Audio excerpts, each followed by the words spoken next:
ঊনকোটি জেলার ভগবাননগরে জেলা হাসপাতালের ঠিক পেছনে অবৈধভাবে চালু বিটুমিন প্ল্যান্টের বিষাক্ত ধোঁয়ায় হাঁসফাঁস রোগী, চিকিৎসক, নার্স, স্বাস্থ্যকর্মী ও তাদের শিশু সন্তানেরা।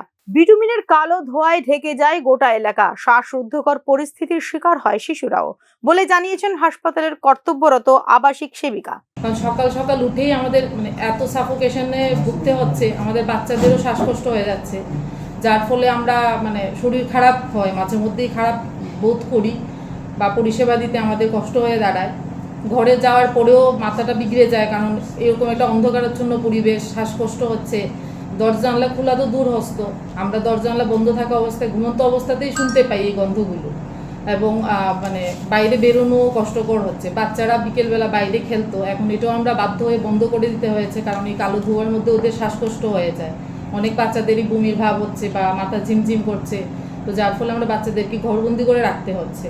তো যে গত 1 জুলাই প্ল্যান্টটি বন্ধের জন্য সংশ্লিষ্ট মালিককে নির্দেশ দিয়েছিল ত্রিপুরা রাজ্য দূষণ নিয়ন্ত্রণ পর্ষদ, অথচ এখনো পর্যন্ত সেই নির্দেশ পালন করা হয়নি বলে জানিয়েছেন হাসপাতালের মেডিকেল সুপার। মান্নান নামক একজন এখানে ব্যবসায়ী আছে, তাইনের আছেন।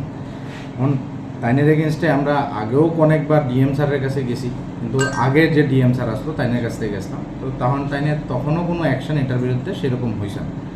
আমি চার্জ পাওয়ার পরে কয়েকদিন আগে যখন এটা আবার নাড়াচাড়া দিয়ে বসে, তখন আমি মেম্বার সেক্রেটারি পলিউশন কন্ট্রোল বোর্ডরে 23 জুন একটা লেটার লিখি, অ্যালং উইথ ডিএম স্যাররাও এই লেটারটা লিখি আমি এটার সময়।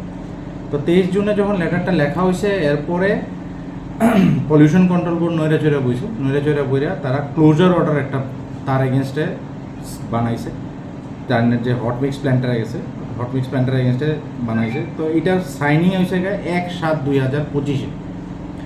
এখন 1/7/2025 থেকে আজকে বিগত 11 দিন সে সেই অর্ডারে বুড়া আঙ্গুল দেখায়া এখন পর্যন্ত সেটা কন্টিনিউ করে যেতেছে। বিটুমিন গরম করার সময় এর সাথে নির্গত ধোঁয়া, এরোসোল এবং গ্যাসের মিশ্রণ তৈরি করে যা সৃষ্টি করতে পারে শ্বাসকষ্ট, ত্বক ও চোখের জ্বালা পোড়া, মাথা ব্যথা এবং অন্যান্য স্বাস্থ্য সমস্যার। দীর্ঘমেয়াদে শ্বাসযন্ত্রের রোগ যেমন ব্রোনকাইটিস এবং এমফিসিমা হতে পারে এর কারণে। কিছু ক্ষেত্রে ক্ষতি হতে পারে লিভার, কিডনি এবং স্নায়ুতন্ত্রের। এই পরিস্থিতিতে জেলা হাসপাতাল পরিসরে এই ধরনের অব্যবস্থার কারণে প্রশ্ন উঠছে প্রশাসনের ভূমিকার উপর। Bureau report, news now.